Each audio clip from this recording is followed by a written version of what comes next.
এটা বঙ্গভবনের তোশাখানা জাদুঘর।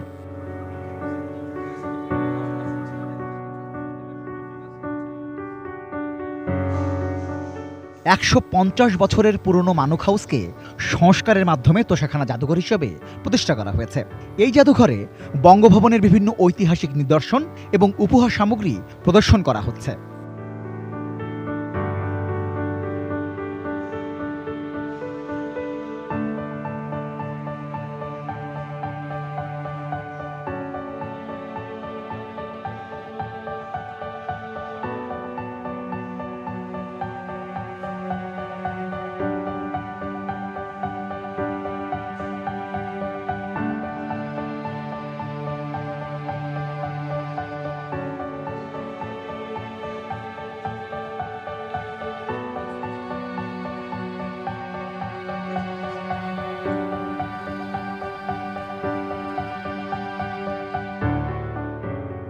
আর প্রদর্শনের জন্য রাখা এই লিমুজিন গাড়িটি 1988 থেকে 1993 সাল পর্যন্ত বাংলাদেশের রাষ্ট্রপতিগণ ব্যবহার করতেন।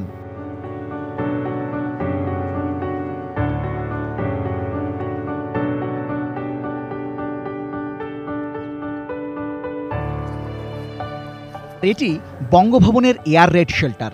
1965 সালে পাক ভারত যুদ্ধের সময় বিমান হামলা থেকে গভর্নরের নিরাপত্তার জন্য এই এয়ার রেড শেল্টারটি নির্মাণ করা হয়েছিল।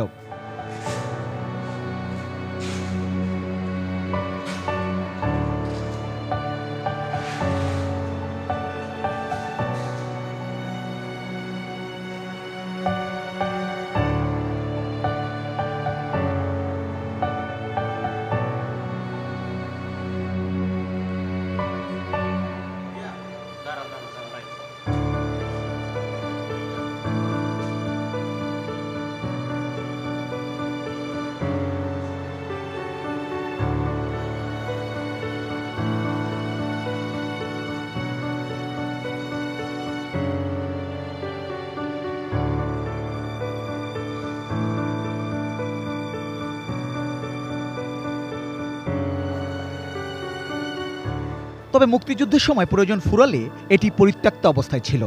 সংস্কারের মাধ্যমে এটি আবার 65 সালের আদলে ফিরিয়ে নেওয়া হয়েছে।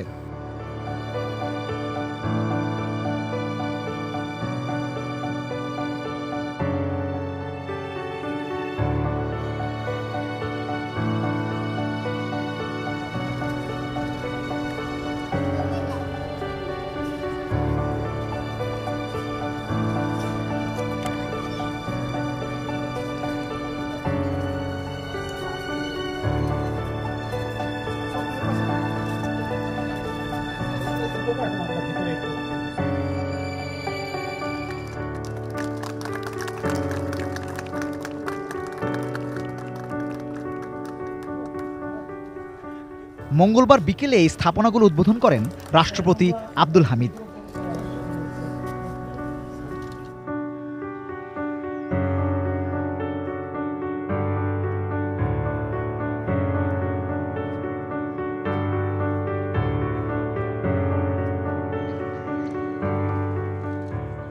রাষ্ট্রপতি এ সময় বলেন, তোশাখানা জাদুঘর সহ বঙ্গভবনের বেশ কিছু স্থাপনা সাধারণ মানুষের পরিদর্শনের জন্য সীমিত আকারে খুলে দেওয়া হবে।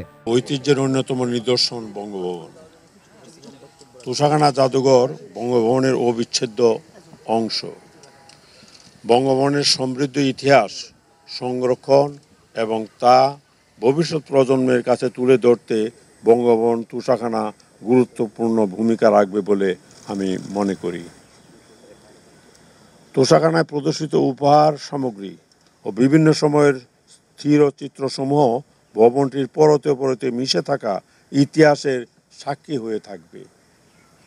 দেশে বিদেশে দর্শনার্থীগণ ভবনটি পরিদর্শনকালে আমাদের ইতিহাস, ঐতিহ্য ও সংস্কৃতির সাথে পরিচিত হতে সক্ষম হবেন বলে আমার বিশ্বাস। আপনারা কষ্ট করে সবাই আসছেন আজকে এই শুভ দিনটি, এই জন্য আমি আপনাদেরকে আমার এবং বঙ্গভবনের তরফ থেকে আন্তরিকভাবে ধন্যবাদ জানাচ্ছি, অভিনন্দন জানাচ্ছি এবং আমি বিশ্বাস করি আপনাদের মাধ্যমে এই বঙ্গভবনের যে ইতিহাস শুভ কাজটা আজকে উদ্বোধন হলো, এটা আপনাদের মিডিয়ার মাধ্যমে পত্রপত্রিকার মাধ্যমে তুলে ধরবেন এবং দেশবাসী এটা জানতে পারবে। দেশে এবং বিদেশে বঙ্গভবনে না এসেও এটা যাতে দেখতে পারে ইউটিউবের মাধ্যমে সেই ব্যবস্থা ভার্চুয়ালি আর কি সেটার ব্যবস্থাও করা হবে। সুতরাং আমার মনে হয় এতে করে দেশবাসী আমাদের একটা ইতিহাস ঐতিহ্য যা আছে এ সম্পর্কেও মানুষ জানতে পারবে। কারণ বঙ্গভবনের ভিতরে সাধারণত মানুষ আসতে পারে না, এটার ভিতরে কি আছে না আছে কিচ্ছুই কেউ জানে না, অন্ধকারে আছে। সুতরাং কিছুটা আলো যাতে পায় মানুষ বঙ্গভবন সম্পর্কে এটা, এবং বিশেষ করে আমাদের পররাষ্ট্র মন্ত্রণালয়কে আমি বলছি এখন থেকে যেসব রাষ্ট্রদূতগণ আসবেন তারা তো শুধু আইসা আমার কাছে শুধু পরিচয়পত্র পেশ করে বা দেখা সাক্ষাৎ ওই ফর্মালিটি যা আছে এটা করে চলে যায়। এখন আসলে তারা আমাদের বঙ্গভবনে অনেক কিছু স্থাপনা তারা দেখে যেতে পারবেন। আমার মনে হয় তারা দেখলে মোটামুটিভাবে তারাও আকৃষ্ট হবেন এবং আমাদের বাংলাদেশ সম্পর্কে তাদের যে মনোভাব সেটা আরও অনেক উঁচু হবে বলে আমার বিশ্বাস। আর তাছাড়া আমাদের আইসিটি প্রতিমন্ত্রী আছেন, উনি একটা ব্যবস্থা করবেন যাতে দেশে এবং বিদেশে বঙ্গভবনে না এসেও এটা যাতে দেখতে পারে ইউটিউবের মাধ্যমে সেই ব্যবস্থা ভার্চুয়ালি আর কি সেটার ব্যবস্থাও করা হবে। আমারও শৈশব থেকে মনের মধ্যে একটা স্পৃহা কাজ করত যে বঙ্গভবনে আশপাশ দিয়ে যখন যেতাম, ছোটবেলায় ঢাকা আসতাম, তখন মনে হতো যে ভেতরে যেয়ে যদি দেখতে পারতাম। তো এটা আসলে যখন মাননীয় সংসদ সদস্য হিসেবে নির্বাচিত হলাম, তারপরে প্রথম যখন সরকার গঠন করলেন মাননীয় প্রধানমন্ত্রী, তখন আমরা বঙ্গভবনে আসার সুযোগ পেলাম। কিন্তু আমাদের সন্তানরা, তারা হয়তো কেউ স্কুলে পড়ে, কলেজে পড়ে, বিশ্ববিদ্যালয়ে পড়ে, তারা বঙ্গভবন সম্পর্কে জানতে চায়, দেখতে চায়, বাংলাদেশের ইতিহাস ঐতিহ্য তারা জানতে চায়। তো আজকে মহামান্য রাষ্ট্রপতি মহোদয় উনি যে সুযোগটা করে দিলেন তার জন্য আমরা ধন্যবাদ কৃতজ্ঞতা জানাই। এবং ইতিমধ্যে আপনারা শুনেছেন যে এই তোষাখানার যে ঐতিহ্য এবং এর সাথে সাথে এয়ার রেইড যে ক্যাম্প এবং শেল্টার হাউস, সেটার সাথে সাথে একটা ভিনটেজ কার, একটা মার্সিডিজ লিমুজিন কার, এটাও কিন্তু খুব আগ্রহ বাচ্চাদের, বিশেষ করে আরও বেশি তরুণ প্রজন্মের। তো আমরা মহামান্য রাষ্ট্রপতি মহোদয়ের নির্দেশনায় আমরা এই তোষাখানা, আমাদের এয়ার রেইড যে শেল্টার এবং ভিনটেজ কার সহ মহামান্য রাষ্ট্রপতির আরেকটা বড় বিষয় হচ্ছে এখানে যে প্রাকৃতিক মনোরম সৌন্দর্য, সাথে সাথে উনি কিন্তু প্রত্যেকটা ইঞ্চি মাটিকে আবাদি মাটিতে পরিণত করেছেন। এখানে মাছ আছে, গাছ আছে, শাক সবজি, দুধ, ডিম, এমনকি দুম্বা, হরিণ, এত চমৎকার একটা পরিবেশ, সবগুলোই আমরা ভিডিও ক্যাপচার করে হাই ডেফিনেশনের ভিডিও আমরা ভার্চুয়াল মিউজিয়ামের মাধ্যমে বঙ্গভবনকে আমরা তুলে ধরবো, বঙ্গভবনের ইতিহাস ঐতিহ্যকে তুলে ধরবো। পাশাপাশি আমাদের আরও কিছু চিন্তা আছে যে 3D হলোগ্রাফিক একটা প্রেজেন্টেশনও আমরা বঙ্গবন্ধুর বক্তব্য, ৭ই মার্চের ভাষণ এবং আমাদের মহামান্য রাষ্ট্রপতি, উনি আমাদের জীবন্ত কিংবদন্তি, তার জীবনের ওপরেও আমরা সংক্ষিপ্ত একটা ভিডিও আমরা ভার্চুয়াল মিউজিয়ামে তুলে ধরব। আমরা আইসিটি ডিভিশন থেকে প্রযুক্তির সর্বোত্তম ব্যবহার করে স্মার্ট বঙ্গভবনকে আমরা আমাদের পরবর্তী স্মার্ট প্রজন্মের কাছে ইনশাআল্লাহ তুলে ধরব।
দেশের সর্বোচ্চ সুরক্ষিত প্রাসাদ বঙ্গভবন সম্পর্কে মানুষের কৌতূহলের শেষ নেই।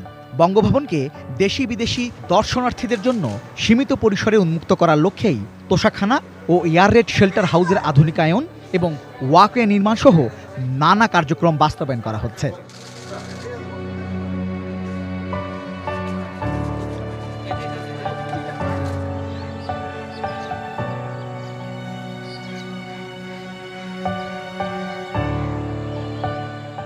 Rezon Foyez, ATN news, Dhaka.